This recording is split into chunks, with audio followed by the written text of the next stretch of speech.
Nuestras ciudades, por lo menos las principales, las que llamamos capitales de departamento, nacieron estratificadas y segmentadas. Y esa estratificación y segmentación se debe a su origen, porque fue fruto de una invasión colonial que generó una lógica de posesión de un territorio ya habitado. Por eso llamamos una suerte de fundación de ciudades como desposesión del territorio ya habitado. Dos criterios eran básicos para organizar una nueva ciudad. El primer elemento, que haya agua cerca. El río Choqueyapo y sus afluentes generaban ese servicio para la ciudad de La Paz naciente. Pero también tener una riqueza próxima a ser expoliada, saqueada, porque hace parte de esa estructura de dominación colonial. Esa ciudad, para producir eso, generó al tiro esta estratificación y esta segmentación. Entre eso apareció una ciudad dividida que aparece en esta plaqueta aquí, en donde está instalada la iglesia de San Francisco. Aparece la ciudad española, esa ciudad que se organizaba en torno a la Plaza Murillo. Aparece un puente que conecta con la iglesia de San Francisco y aparece ahí donde está la iglesia de San Francisco para arriba, la ciudad de los indios, esa ciudad dividida, estratificada. ¿Por qué la iglesia de San Francisco detrás del puente, en la parte de los indios? Porque la orden de los franciscanos fue enviada a nuestro continente para trabajar en esta lógica de colonización, en la llamada evangelización y civilización de los sectores indígenas, de los pueblos originarios que habitaban estas tierras. Esa era su tarea.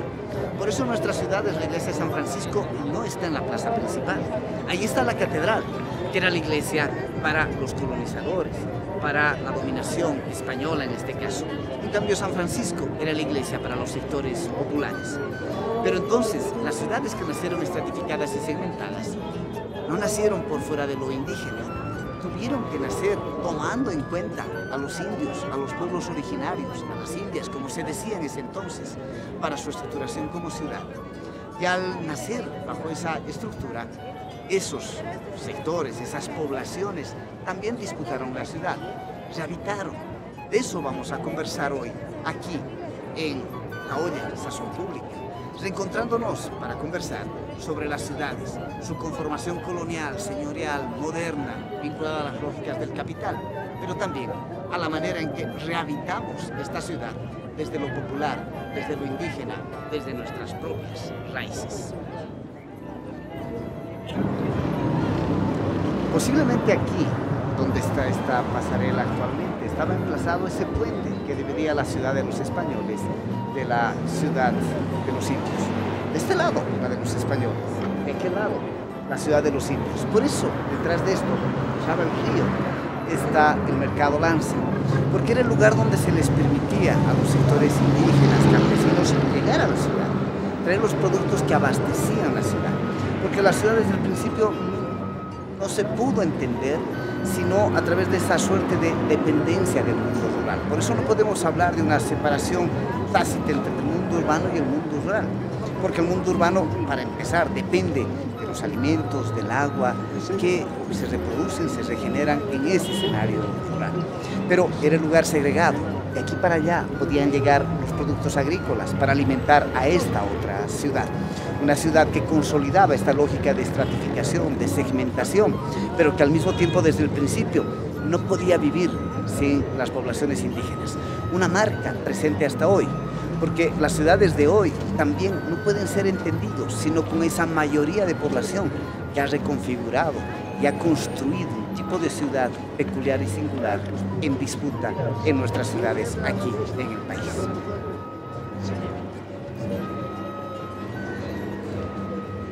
Nuestras ciudades, por lo menos las principales, las llamadas ciudades capitales de nuestros departamentos, al ser construidas a partir de la idea de disposición, es decir, de ocupar el territorio que ocupaban otros y otras, nuestros pueblos originarios, los pueblos que llamamos hoy indígenas, se ocuparon para poseer riquezas y por tanto tuvieron que ser construidas con una lógica de guerra, con una lógica defensiva. Articularon un centro urbano. Ese centro urbano estaba constituido por una plaza. En esa plaza se estructuraban los simbólicos del poder central. Estaban la Casa de Gobierno, en este caso el Palacio de Gobierno, lo que después sería la Asamblea Legislativa, pero por supuesto como la dominación venía como estructura política y como estructura religiosa, también articulaban esta idea de la iglesia, la gran catedral, en el espacio del centro de la ciudad, en el entorno de esa plaza. También se fijaban los lugares comerciales centrales, por ejemplo, las tiendas, luego los bancos, como parte de esa estructura económica que mostraría también el poder centralizado. Ya a finales del siglo XIX, inicios del siglo XX, en muchas de nuestras capitales, en pleno centro de la ciudad, en plena plaza principal, se construyeron lo que se llaman los clubes sociales, es decir, mostrar el lugar exclusivo de las élites, para garantizar también en el plano de lo simbólico esta lógica de la centralidad del poder. Tarija o Santa Cruz son ejemplos de cómo en la plaza central están colocados estos clubes sociales. Ya en la época de la República, cuando nos habíamos independizado, las élites bolivianas mantuvieron esta lógica colonial incorporada en sus formas de estructuración de la ciudad. No superaron esta visión estratificada y segmentada de la ciudad. Por eso cuando apareció el siglo XX y apareció ese inicio de siglo con las luces de la ciudad, la energía eléctrica, el automóvil, la radio, el cine, apareció esta maravilla por la ciudad. Y por ejemplo, en aquel extremo de la Plaza Murillo se instaló un lugar emblemático, el cine y el Café París, un espacio para el encuentro, pero que reproducía estas lógicas señoriales y empezamos a reproducir en nuestra arquitectura, en nuestros rituales del día a día, estas lógicas señoriales que mantenían lo colonial con los procesos de urbanización de la ciudad. Junto con las luces se mantenían las fiestas de princesas, por ejemplo, en los 15 años, reproduciendo esta lógica colonial. Mucha de la arquitectura que pensamos que es arquitectura de la época colonial es en realidad arquitectura republicana de finales del siglo XIX, de inicios del siglo XX, porque nuestras élites mantenían estas ideas señoriales en la configuración de la ciudad ligadas a estos centros del poder. Llegamos así a los años 80. Las ciudades se han homogeneizado, las ciudades están en ese proceso que llamamos globalización. Es la fase también del neoliberalismo, todo se vuelve mercancía, todo hay que vender. Surgen en la ciudad de La Paz, como en cualquier otra ciudad del país, varios shopping, centros comerciales estandarizados. Ya no se reconoce la particularidad de un centro comercial, ya no aparece lo propio, lo singular de cada ciudad. Un shopping es igual en Tokio, en Nueva York, en Singapur, en Pakistán o en Bolivia.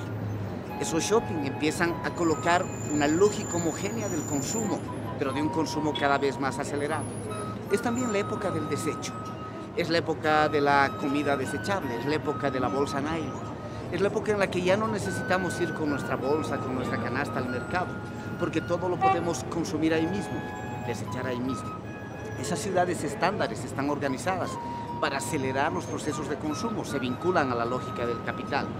Y si a eso le aumentamos la idea de la especulación inmobiliaria, porque los centros de la ciudad, las casas para ser habitadas cambian su sentido, empiezan a ser engordadas para generar eso, especulación inmobiliaria, y se invierte en terrenos, se abandonan terrenos para luego ser reocupados bajo políticas de construcción de espacios comerciales, y eso es lo que estamos viviendo hoy, porque se vende también la idea de inseguridad, la calle, la ciudad se vuelve insegura, hay que ir a un espacio comercial, hay que ir a un gran centro comercial, donde puedes consumir todo, comprar todo, pero también encontrarte en familia, divertirte si vale el término, pero todo tienes que pagar. Es la estructura del capital, una estructura del capital en expansión en nuestras ciudades, es la época de las ciudades homogéneas, parecidas todas ellas. Eso también acontece en el país, pero el país tiene más que eso. De eso seguiremos hablando cuando recorramos esos otros espacios de la ciudad.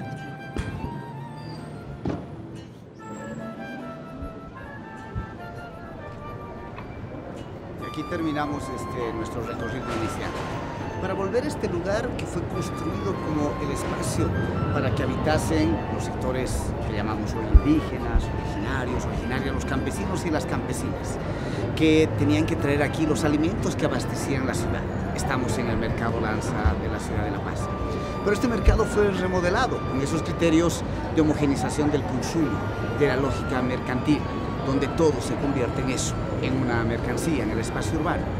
Por eso reconstruyeron el mercado y construyeron esta lógica de los pasillos para que la gente transite y compre sus mercancías. Pero generaron un cambio más fuerte. Separaron los espacios de los caseritos y las caseritas. Generaron unos cubículos donde los caseros ya no se pueden comunicar, las caseras no pueden charlar entre ellas, donde el comprador no puede establecer, la compradora, establecer un vínculo relacional, comunicativo, eso de construir familia, familiaridad con la gente, con el casero, con la casera. Se construyó el modelo de shopping para sectores populares, es decir, el capital se expandió. El capital empezó a penetrar cada vez más, lo mismo en lógicas de vivienda, en espacios de ocio que podrían llamar, o espacios para el entretenimiento y el tiempo libre. Y el capital se expandió en el espacio urbano generando lógicas cada vez más homogéneas de consumo, de edificación, de construcción. El Merland, así se conocía este mercado, clásicamente en la ciudad de La Paz, un lugar muy familiar, de encuentro, de vínculo. Tenía en su comedor mesas comunes, no se sabía cuál era la mesa de qué casero, de qué casera. Todo el mundo se sentaba y podía conversar. Hasta eso se quitó y se construyó los cubículos como estos, donde la gente que está consumiendo su té, su café, su apicito, se sienta de un lado, tiene la mesa y ni siquiera tiene un banquito al frente para conversar con alguien al frente. La lógica de la aceleración del consumo ocupó el espacio también de lo popular. La pregunta que nos tenemos que hacer es si este modelo de homogenización de ciudad es el único camino posible, o como en el caso de La Paz, o la mayoría de nuestras ciudades, ese escenario también es rehabitado, reocupado, disputado por los sectores populares, por nuestra tradición indígena que entiende la ciudad de otras maneras. De eso vamos a conversar y profundizar en lo que viene de la olla. Así que acompáñenos, que ya profundizamos estos temas.